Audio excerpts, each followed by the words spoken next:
Hi class, welcome to week 8 of the natural hazards class. This week we're going to be looking at mass wasting events. So we're going to be looking at the forces that are needed for things like landslides or avalanches, which are actually a type of landslide in its own, which should be pretty cool. So before I even get started further, I encourage you to look at the lab before you do much of the other stuff. The lab is a little bit mathy, not too much, and if you've taken physics, it should be fairly straightforward. But if you have not, you may want to read through the instructions first and see if you can do the first, or I guess part 2 of the lab. And if you cannot, then ask me any questions, within the week so I can help you before the weekend. Okay, with that in mind, we're going to look at a few examples of landslides before we dive into the topic itself. So right here you're seeing a picture of a mudslide that occurred in September of 2013 upstream of the Payette River in Highway 55. So you're seeing a couple of pictures of Highway 55 at the time and what that mudslide kind of did downstream. So you're seeing it's pretty much blocked by all these logs that have been carried throughout the river. Actually, in 2016, if I'm not wrong, there was also a landslide, not too big, but landslide nonetheless, due to a high precipitation event in the spring that basically destroyed what used to be a rapid in the Payette River. So that rapid no longer exists due to the amount of sediment that came out from that specific slide. So this is a very common area for slides to occur.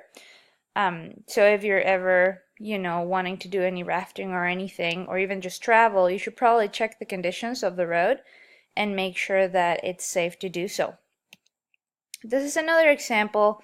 This is the Bingham Canyon mine in Salt Lake City. Actually, is just a little bit behind, and it's not necessarily easy to see from the city, but if you know where to look, it's right there. And like a massive landslide occurred at the mine itself in 2013 as well, in April. And again, this was related to the soil moisture underneath and the amount of precipitation at that time. So if you look at aerial images, if you're curious, you actually can see that that landslide was, maybe an eighth of the overall circumference, I guess. So if you were to think of the mine as a pie, then the landslide occupied about an eighth of that pie, or a slice of that pie. So it was pretty massive, and it went, as you can see, from the top all the way to the bottom. And it obviously cost a lot of money, as well as destroying some of the equipment that they had down there. So pretty major. Okay, so now I'm going to show you a couple of videos. So this one is from a landslide that occurred in Italy. So you have the trees there for scale.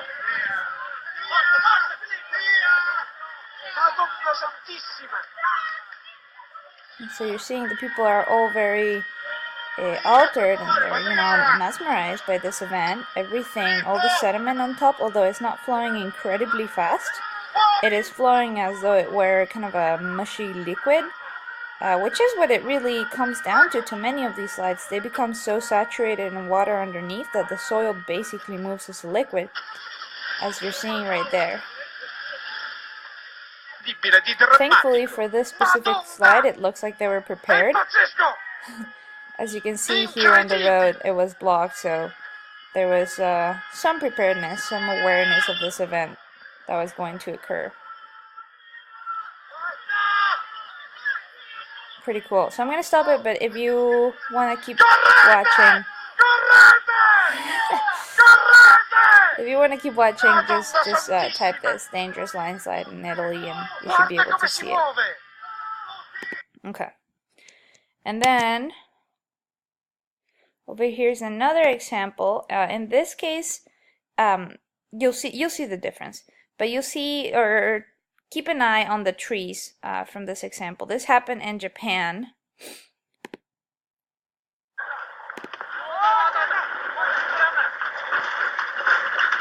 So you see that the trees for the most part stay upright. A few of them fall, yes, but those are kind of on the edge of the width of that slide. But other than that, the trees for the most part stay upright, meaning the center of it kind of moved the whole, however deep the tree roots went, which is pretty amazing.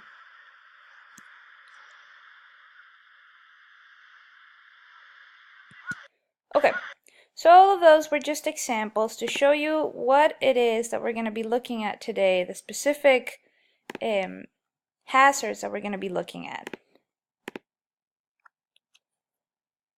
All right, so we're going to look this week at mass wasting, as I was saying earlier. Mass wasting is basically another synonym for something you've heard of more, which are landslides.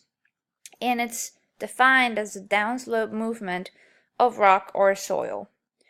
Before I tell you about the types of mass wasting, I want to say again and reiterate the relation that this mass wasting is going to have with water. It's going to be very related with the amount of water, the moisture of the soil or the rock.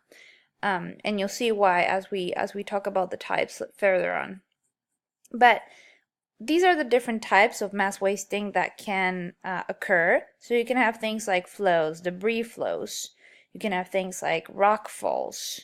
So a debris flow is going to be a lot finer sediment than a rock fall, obviously. And for the most part, it's going to have a lot more moisture than a rock fall. You're also going to get things like slumps, which are pretty neat, and we'll see them later. And then at a much slower scale, at say millimeters per year, you're going to see things like creep slip. And so if you know about creep slip and you see that the specific soil that you're looking at has moved, I don't know, maybe 4 inches in 10 years, then you know that there is something happening underneath and maybe you should be aware of what's going on to resolve it. And then on the other side of the spectrum, where things happen incredibly fast, you have things like avalanches. So all of these types of mass wasting, as I said, are also called landslides of some sort. Okay? So they are synonyms in that respect. But overall, we're going to call this events mass wasting events, which is again the downslope movement of rock or soil. So when we are talking about the specific motion that these landslides are going to occur in, we have to be aware of slope. So when I talk about high slope, I'm going to be talking about steep slopes, and low slope when they're more shallow slopes. So regardless of what kind of landslide you have, it's always going to occur in a downslope motion. So it's always going towards lower elevations. And then obviously whenever you have a higher slope or steeper slope, you're going to get more force applied to the specific let's call it volume of soil that is moving downwards. When you have a shallower slope or lower slope, then the force that is applied to that volume of landmass is going to be a little less. Yeah.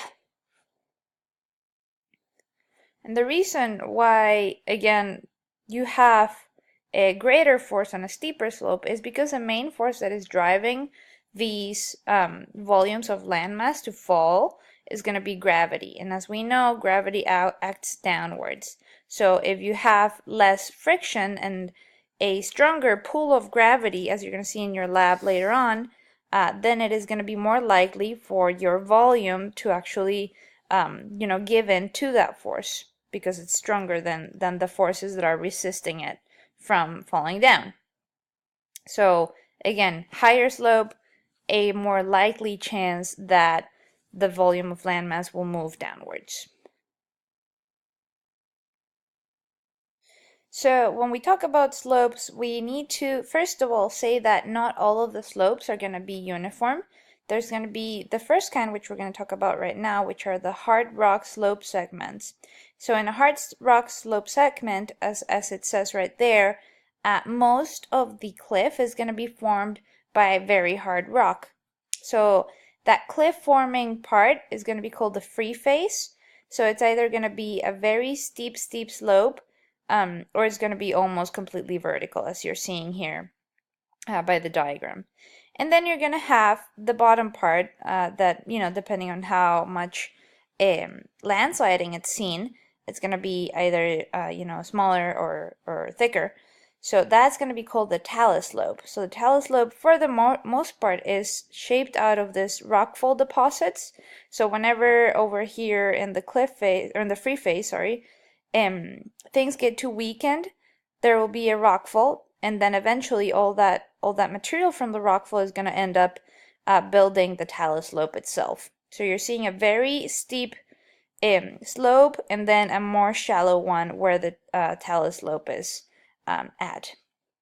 So here's a picture as an example of El Capitan in Yosemite. So you're seeing the free face is going to be El Capitan, basically. If you don't know, a lot of people go and climb there, and it makes for beautiful, beautiful climbing experiences. So this rock is very beautiful. It's granite, it's solid, it's good and resistant. But whenever it does weather away, and there's a type of weathering that causes rockfalls to occur, all that rockfall is going to end up in this talus slope. So as you're seeing, the talus slope is a lot more porous, meaning it has spaces in between those rocks. And because of that, it allows for moisture and for vegetation to grow on top of it. Oh. Okay.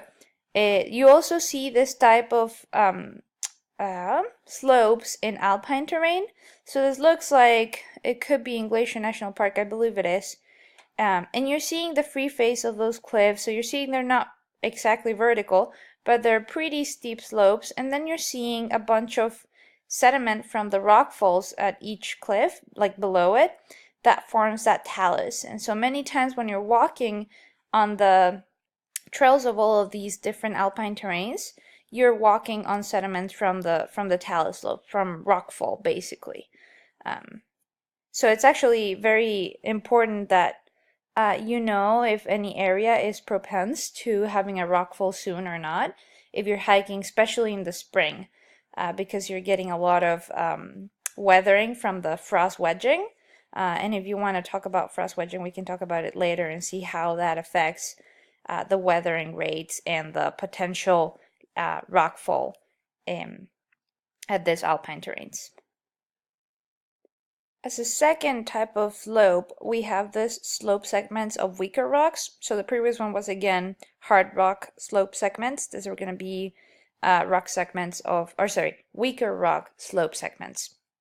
So in this particular example, we have 3 different types of slopes or angles of the slope where you have the falling of material. So at the top, you're going to have this convex slope where the angle is pretty steep, not quite as steep as it was for the free face on the hard rock slope, but still pretty steep. Then you're going to have a kind of medium section where you have this straight slope in between the convex and the concave. And here is where most of the material is going to continue to just simply roll, not really stay in that section. And then at the bottom, you're going to have this concave slope, which is for the most part where you end up accumulating a lot of the material, and why it forms this very low slope. And so this picture up here, which is probably in Utah, I believe, shows you the convex slope, which has a convex form. Then you have the straight one in between that, and then you have at the bottom of them the concave sloping shape or form that you have. Okay, and so this example that we have here, it shows you the 3 types of weaker rock slope segments. And you see that they're not necessarily in the same arrangement that we saw in the previous slide. They're not, convex first, then straight, then concave. But they're all in different elevations, different sections of this mountain face. So we're seeing the straight one over here, concave one is here, and also here, kind of closer to what a talus slope should look like. And then you got a convex one over here. So you see that it doesn't necessarily always have to have that same arrangement, but depending on what kind of slope we are also going to get a different type of landslide. So it's important to recognize those differences in slope.